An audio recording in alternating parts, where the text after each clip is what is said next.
True Crime South Africa is published in conjunction with Arena Holdings, publishers of Times Live, Business Live, Sowetan Live, and others.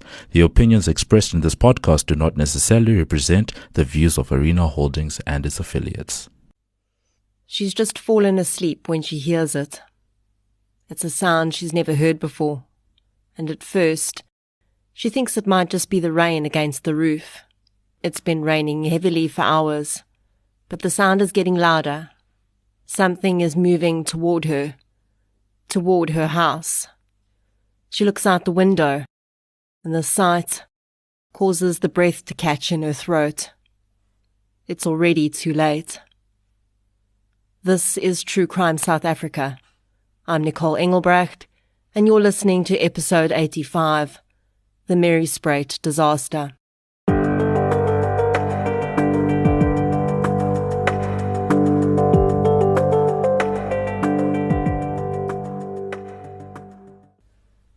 This episode is sponsored by Dial-A-Bed.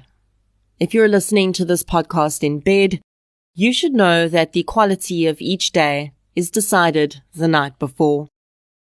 Sleep your way to a new and more vibrant you. Behind every mover and shaker, there is a perfect mattress. And Dial-A-Bed has your back, with South Africa's widest range of bed brands. Upgrade your bed today by visiting a Dial-A-Bed store or shopping online at dialabed.co.za. A huge thank you to Dial-A-Bed for supporting True Crime South Africa. Before we get into today's episode, I'd like to thank our new Patreon supporters for the week.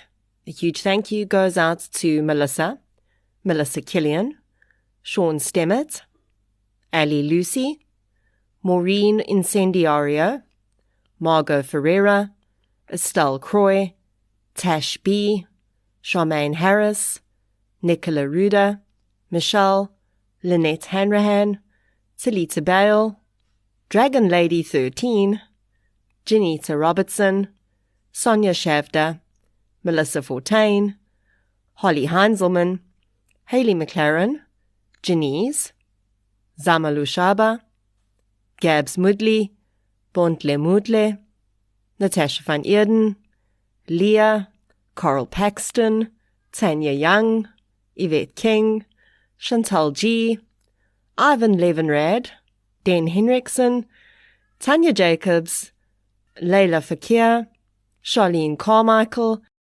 and Madeleine Kruger. Phew. Thank you so much for your support, everyone. You've seriously all shown up on Patreon this week, and I am immensely grateful, because your contributions really do make a huge difference. If you'd like to support the show on Patreon or PayPal, I'll leave a link in the show notes. In addition to the shout-out and monthly exclusive episode that Patreons get, I also now upload an ad-free version of every week's episode to Patreon. So if you prefer not to hear the ads, head over to Patreon and sign up for a minimum monthly contribution of just $1, which at the moment is about 16 Rand. It's a pretty good deal. If you like discounts, because who doesn't, head over to King Online for your health and beauty needs, PrintCrowd for all your printing requirements, and use the code TCSA10 at checkout for 10% discount, and support the show at the same time. And you can also get 10% off when you order from Wallpaper Online by using the code TRUECRIME at checkout. Other forms of support that make a huge difference include following the show on social media, inviting your friends, family, postman, hairdresser, and parole officer to listen, and leaving reviews on the podcast platform you use. This week's episode content is a little different from what I usually cover, as you can already see from the title. Every now and then, a mass casualty disaster strikes our country that leaves the community it hits, and often the rest of the country, reeling from the sheer devastation. Often these are natural disasters, and although occasionally better infrastructure may have saved lives, in the end you just can't fight Mother Nature in all her fury. It ends up being no one's fault, and just a pure tragedy. Today's case is not like that. It's a disaster, but it was entirely man-made in almost every way. and as the investigation would show, could definitely have been avoided. My sources for today's episode include an episode of Huisgenoot Ware Lewensdramas, several academic studies done on the event, and several media articles. So let's get into episode 85, the Merriespruit disaster. The following episode may contain sensitive material including descriptions of violence, sexual assault, or graphic descriptions of injuries to victims. If you feel you may be triggered by such material, please consider this before accessing our content. To access trauma counseling or services, please see the helpline information on our show notes. Virginia is in the Free State province of South Africa. It's a gold mining town located about 140 kilometers from Bloemfontein. Merriespruit itself is a suburb of Virginia, but the suburb is actually built on the land that would give the entire town its name. In 1884, 2 railway surveyors from Virginia in the United States scratched the name of their home state on a rock near the farm Merriespruit. Years later, when a railway siding was established at that exact spot, the railway crew needed to know what to call it, and seeing the name scratched into the rock nearby, figured that must be the name of the area, and it stuck. After gold was discovered in the area in 1949, a settlement sprung up on the banks of the Sand River, which would eventually become Virginia, and the land on which the Merriespruit farm had been, and the infamous naming rock, became a suburb called Merriespruit. Gold mining in the Virginia area is predominantly done by a company called Harmony Gold. Harmony Gold was incorporated in August 1950, but it would only move into the Virginia area in the 1970s when it merged with Anglo-Val Mines, who'd been running mining operations in that area up until that point. By the time Harmony started building additional mining-related structures around Virginia, Merriespruit was already well established as a suburb. It had about 250 houses, which were predominantly occupied by families of miners working in the area. But as operations expanded, Harmony needed to build structures that would house the waste from their mining operations. So in 1978, the Harmony Gold 4A tailing complex was built, just 350 meters from the closest existing house in Merriespruit. When gold is mined, there's a lot of rock and sand waste called tailings. This has been sifted and cleared for the presence of any gold, but those rocks and sand now have nowhere to go because they've been pulled out of a hole and, well, they can't go back in there because mining operations continue. So the world standard for this sort of waste has become to crush those tailings into a silt as fine as talcum powder and mix it with a bit of water to form a sludge, and then pump it into a prepared area. In the very early days of gold mining, labourers would dig holes to form these dams, but because the silt solidified so quickly, mine companies soon started skipping over the hole digging process and just used the tailings to create its own dam wall. So to start the 4A tailing complex, they would have pumped out a bit of tailing, pushed it with machinery into a wall formation, and waited for it to dry, and then continued that process until a circular wall had been built that could house the tailings. Ordinarily, there are 2 sections to a tailing complex like this, the day dam and the night dam. The sludge gets pumped under supervision into the day dam, and then it dries and drains are opened to release any excess water into the night dam. But when 4A was built, a water-accepting dam was not built alongside it. Instead, the water level was monitored, and when it became too high, a penstock or sluice was used to direct water out of 4A. The early days of the dam building already showed some difficulties. For some reason, the mine found that the silt that was being produced was not hardening enough to provide a 100% safe wall when solidified, so they built an additional buttress, or stone wall, to reinforce the northern side of the dam, which faced the houses. And for 20 or so years, this seemed to work pretty well. During the day, the tailings were pumped into the dam and allowed to dry and settle, and then the water levels were managed manually. Although the structure belonged to Harmony Gold, and they used it for their purposes, the tailings dam itself was managed and maintained by a company called Fraser Alexander. The company was formed in 1912 by Fred and Fraser Alexander to provide services to gold miners who were, at that point, rather rudimentary individual gold panners who owned their own claims. As gold and other mining exploded in South Africa, though, Fraser Alexander soon realized that their services were required on a far larger scale. They started building slime dams in 1946 on the West Rand, and the rest, as they say, is muddy history. Today, the company runs operations across the world in construction and mining services, and employs over 4,000 people. In the 90s, Fraser Alexander was tasked with maintaining Harmony Gold's 4A tailing complex on the edge of Merriespruit. In March 1993, Fraser Alexander conducted an inspection of the tailings dam at Merriespruit. It would later be acknowledged that this inspection had come as a result of 3 incidents which had taken place in a town called Cyplaas in Welkom, also in the Free State. In Cyplaas, the tailings dam there had ruptured its wall 3 times in 1 month. Luckily, homes were not built very close to those tailings dams, and the flow had stopped just 200 meters from the wall and was controlled. A report of the inspection at Merriespruit in 1993 would later show that at this time they'd noticed a wet spot on the northern wall of the dam and acknowledged that seepage was occurring through the wall. A prior report had noted that Dam 4A had a freeboard of 1 meter.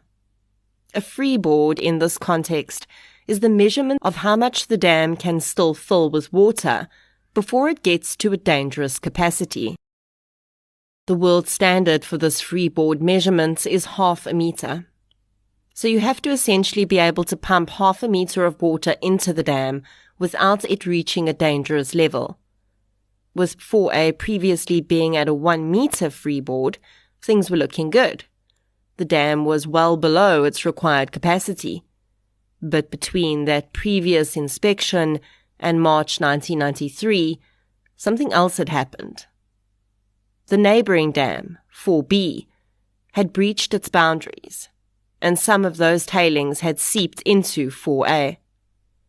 In March 1993, when Fraser Alexander assessed the dam and noticed the wet spot on the northern wall, the freeboard on the dam was already just 300 millimeters. Fraser Alexander employees immediately issued a directive to Harmony Gold that they should cease use of the dam right away. It was not safe to add even a teaspoon of tailings into 4A. This warning should have been the beginning of a process of correcting the problems at the dam, but that didn't happen. No further action was taken by Fraser Alexander to attempt to bring the freeboard level back to acceptable standards, and Harmony Gold did not stop using the dam. Over the next year, Harmony Gold employees continued pumping tailings into Dam 4A. They manually removed water after the tailings had dried, which only served to maintain an already unacceptable freeboard level.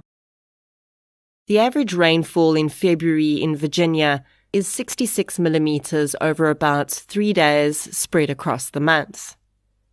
But on the evening of the 22nd of February 1994, the heavens opened and 50 millimeters of rain fell within just 3 hours in Merriespruit. By 7 p.m. that night, a resident reported a stream of water entering the suburb. Mine employees were immediately dispatched to check the tailings dam wall. One eyewitness said that they saw water coming over the top of the dam wall. When representatives from Harmony Gold and Fraser Alexander arrived at the dam wall at around 8:30 p.m., they found water licking at the top of the sluice that would usually be opened to manually release water. Several valves were loosened to allow for more water to flow out. At this point, the water was not a concern. They could release the water without significant flooding risk. What was a concern was what might happen if the water stayed in the dam. The technicians were still at the dam wall when, just past 9 p.m., they heard a loud bang and realized that it was too late. The northern wall at Dam 4A Tailings Complex had burst, and mud and water were headed for the town. The first indication that some of the residents received that night that something was wrong was a loudspeaker on a municipal vehicle which attempted to drive through some of the streets to warn residents before the driver had to flee himself as the wall of mud approached. Some heard the warning, "Reinforce your homes and prepare for masses of water." And water did come, at least at first. Andries Fivers and his family, his wife, young son and daughter, had just bathed and changed into their pajamas around 9:30 p.m. that night. The family decided to watch some television before they went to bed, and this decision would save their lives. Andries' son called out to his father that there was water coming in under the door. Then the young boy opened the door and stood open-mouthed before slamming it shut and telling his father that there was something moving towards them. That something was a wall of mud several feet high. The water component of the dam had run out first, only slightly flooding the streets.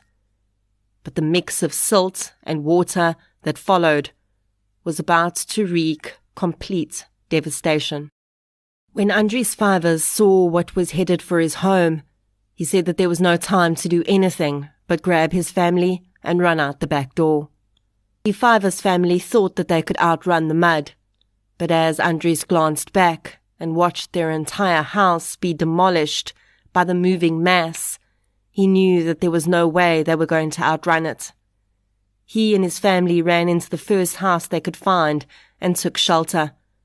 Later on, when they returned to what was left of their home, they found that only their young daughter's bed was left completely untouched by the mud. If they had been asleep when the mud had come, only their daughter might have survived. The main bedroom and his son's bedroom were completely destroyed. While the houses closest to the wall had the water as a warning, those further into the suburb only knew something was wrong when they heard a rumbling. One man had just switched the kettle on to make a cup of coffee and was listening to it boil. At first, he thought there was something wrong with the kettle, but soon he realized the loud rumbling was coming from somewhere else. And then the mud arrived. For months after the incident, the man could not be in the same room as a boiling kettle without having a panic attack.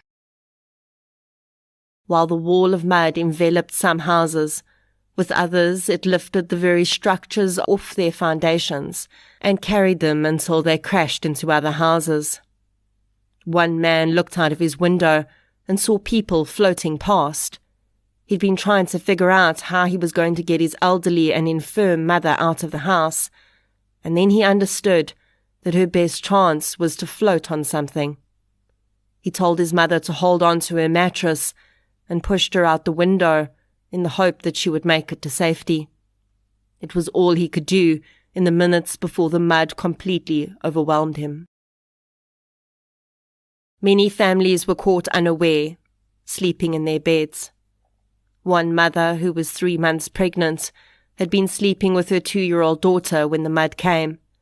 She tried to hold on to her child and even to push her into a caravan where she might have had a chance of floating to safety, but she lost her grip on the girl and her daughter was swept away.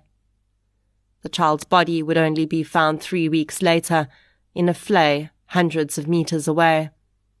The woman would discover that her husband had not even made it out of the house. He too was killed. Some were lucky.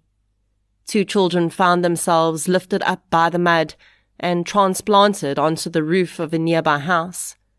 They stayed there for hours, feeling the house sway in the mud swirl, but unable to move until they were eventually airlifted from the roof. One man had been sleeping with his dog in bed and woke up to find himself floating on a river of mud. He and his dog survived by simply surfing along on their mattress until they were dropped off, still on the mattress, in a flay. 60-year-old Sarah De Meyer had been doing needlework in her lounge when she heard the rumbling.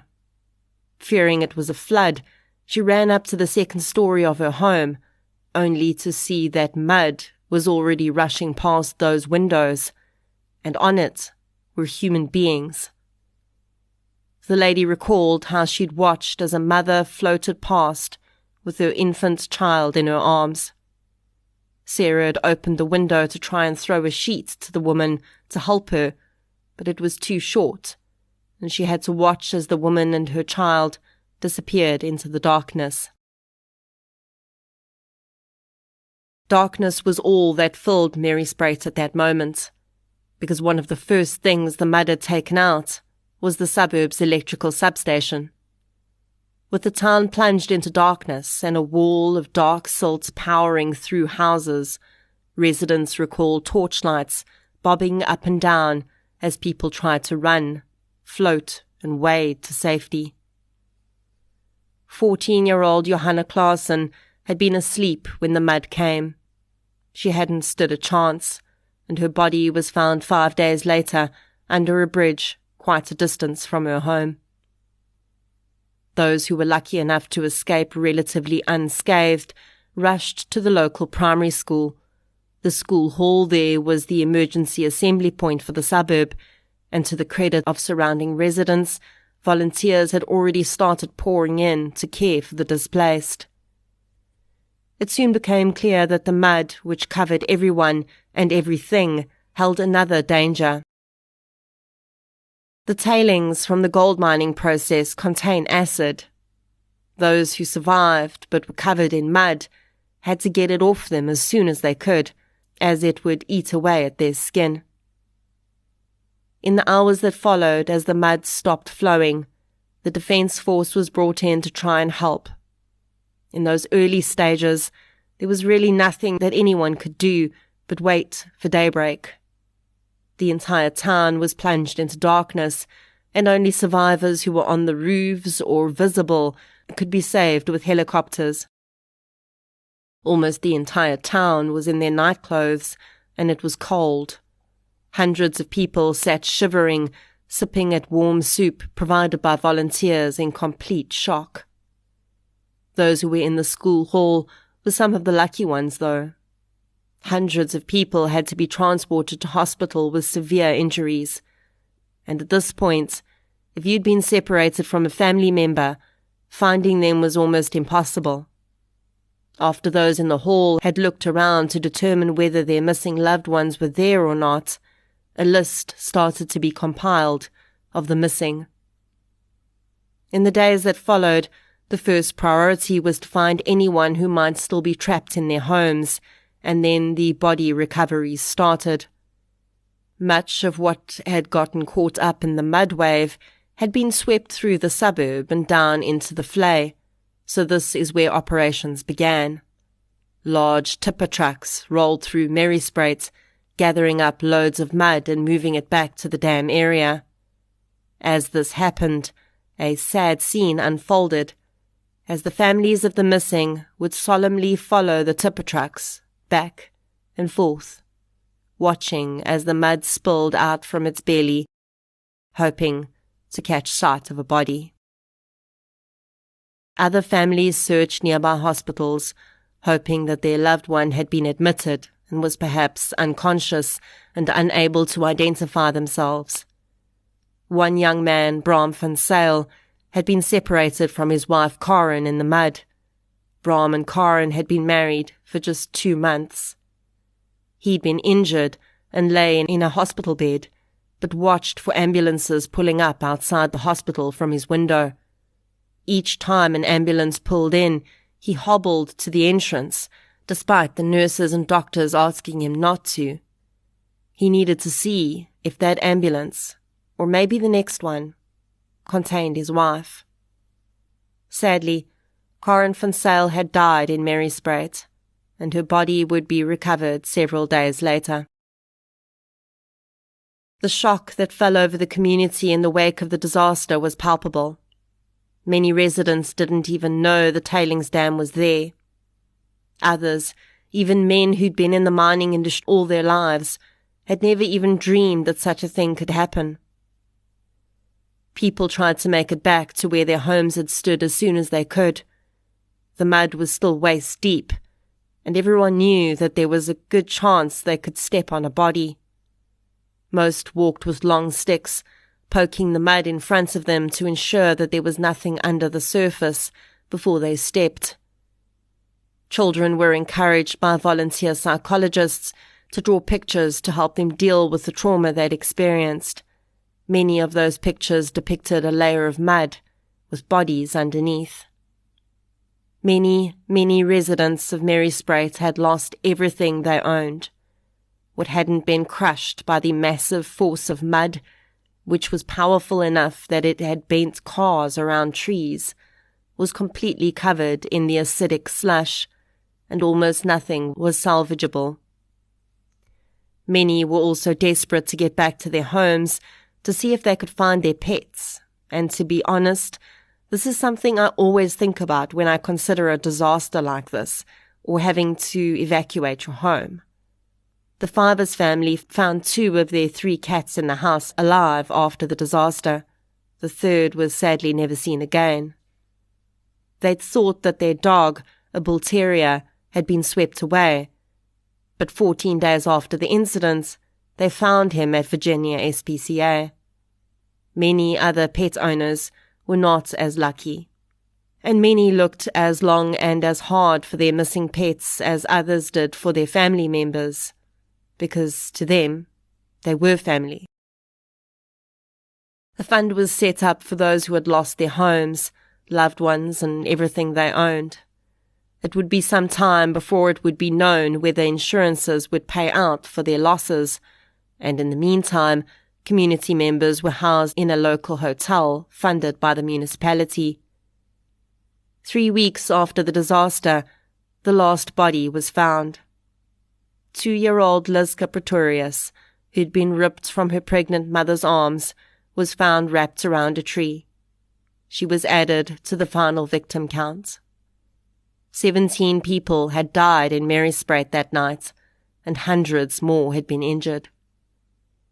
Although the whispers had already started in the hours after the disaster, with clean-up operations underway, the question was now being asked loudly: who, if anyone, was responsible for this? An inquiry team was set up, consisting of various experts in the fields of mining, weather, minerals, and disaster management, and headed up by the Minister of Justice. The team would work hand in hand with the SAPS to figure out what had caused the 4A tailings dam to burst, and if anyone should be held responsible for the deaths of 17 people. The inquiry looked at eyewitness accounts, weather and hydrological data, laboratory and in-situ tailings testing, satellite imagery, and overtopping studies using a scale model. As the inquiry began to wrap up close to a year after the incident, one thing had become clear. There was definitely negligence behind the disaster. It hadn't been the only contributing factor, but it could not be ignored. Essentially, the inquiry found that if the dam had not been exceeding the recommended freeboard level at the time of the rain, and if Harmony had not continued to use the dam after they'd been advised not to, the dam wall would likely not have broken. While insurances would later allow the event to be classed as an act of God because the excessive rains had contributed to the overflow, from a position of culpability, the negligence of Fraser Alexander and Harmony Gold had been instrumental. If the dam had still had the 1 meter allowance it had in 1993, even the freak rains that fell that night would not have caused a wall rupture. This inquiry would also mark the first time in South African history that satellite images were used as evidence in court, which showed how the dam had expanded since 1988, when images were first taken. In 1996, both Harmony Gold and Fraser Alexander, as legal entities under law, were found guilty of their roles in the disaster. Harmony Gold, as a legal entity, was found guilty of 17 counts of culpable homicide, and Fraser Alexander admitted negligence and was found guilty. 3 employees from each firm who'd been responsible for the dam were also named in the criminal case. Those individuals were originally facing the culpable homicide charges too, but those charges were eventually withdrawn and they were found guilty of contravening the Minerals Act. Harmony Gold was fined 120,000 rand, a pittance of their profits for 1995, which were 56 million rand. Fraser Alexander was fined 150,000 rand. The individual employees on both sides were also required to pay fines. In total, justice for the 17 people who lost their lives equated to just over 15,000 rand per person. Of course, that money didn't actually go to the fund set up for the survivors. It went to the state. Not a single person served a single day in jail for 17 cases of culpable homicide. On the upside, the incident did bring significant forced legislation changes to the industry. Suddenly, every town with a tailings dam in it wanted proof that they were not a Merriespruit waiting to happen, and several regulations were amended, including how close a dam can be built to houses or vice versa, and also the allowable freeload level was increased. For the people of Merriespruit, this was little solace. Although many were eventually able to claim from their insurances and rebuild their lives elsewhere, for people like Bram van Zyl, who'd lost his wife, and Mrs. Pretorius, who'd lost her 2-year-old daughter and her husband, insurance meant nothing. Although this would thankfully be the last disaster involving a tailings dam of this nature in South Africa, at least so far, it would not be the last time a tailings dam would almost wipe out an unsuspecting community across the world. There are an estimated 3,500 active tailings dams around the world, and it's estimated that there will be at least 3 to 5 major failures of these dams every year. Many of these dams across the world are hidden, and communities living around them don't even know they're there until it's too late. These dams are often on mine property, which is guarded, but just meters away are homes and communities which are not on mine ground, but they are in the direct path of the sludge that could break out from that dam at any minute. Most recently, the Brumadinho Dam in Brazil experienced a catastrophic failure on the 25th of January 2019. As many as 134 people were killed. Just 4 years before that, also in Brazil, the Bento Rodrigues tailings dam burst on the 5th of November 2015, killing 19 people. With 60 million cubic meters of iron ore waste released into bodies of water around the dam, it's considered the worst environmental disaster in Brazil's history. For comparison, the Merriespruit disaster released 600,000 cubic meters of material. And the list goes on. China, Zambia, Italy, Romania, Bulgaria, the United States, Canada, Wales, Chile, and many more. And in the disasters where humans did not lose their lives immediately, the damage to the environment was immense. The Romanian dam failing caused so much radioactive material to leak into the water supply that it was considered the second worst nuclear disaster in European history, only after Chernobyl. But there seems to be no other way to handle this waste. Well, I'm sure there are other ways, it's just not as cheap. So if we want to continue to have gold, iron, copper, and all the other things that are mined in this way, then we kind of just have to accept that tailings dams are going to exist. But they most certainly can be built and maintained better. Almost all the failures I've spoken about were as a direct result of human negligence. Only 1 or 2 were caused by things like earthquakes and the like. These are not natural disasters. They are man-made disasters. And the negligence that leads to these deaths is a crime. Many residents of Merriespruit could not bring themselves to live in the town anymore, as much as they loved the community. The dam wasn't going anywhere, so they were. The Fivers family looked for a new house, and although they found many houses in the area that were cheaper, they ultimately settled on one that was more expensive, simply because it was nowhere near a tailings dam. Although 28 years have passed since that terrifying night in Merriespruit, for the people of the area, ghosts still linger. While some of the houses were rebuilt, others just had a foundation or a wall or 2 standing, and they were just left there. Nature took hold as residents rebuilt further away from the dam, and flowers and grass now grow through the remains of what were once bustling family homes, filled with the laughter of children. The youngest victim of the disaster, a 9-month-old baby, would be turning 29 years old this year. He might have still been a resident of Merriespruit himself.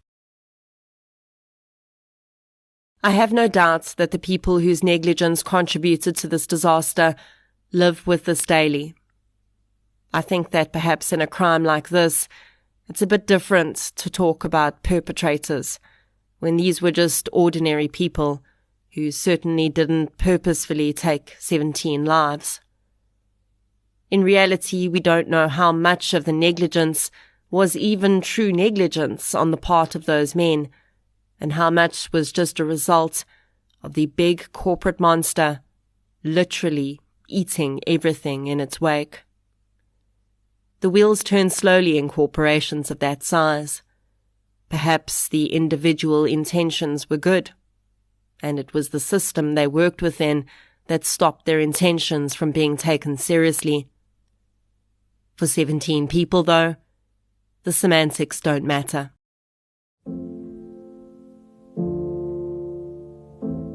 Christian Kukumur, Matthijs Kukumur, Jacobus Gous, Elsie van Heestien, Johanne Claessens, Amos Mpitsi, Karen van Zyl, Liska Pretorius, Susanna Koch, Linda Kutza, Margaret Ditebe, Selina Mokhotedi, Marian Moabi, Lorato Lisiana, Christina Fanikak, Mamuketsi Moreki, Elizabeth Jerling. Rest gently.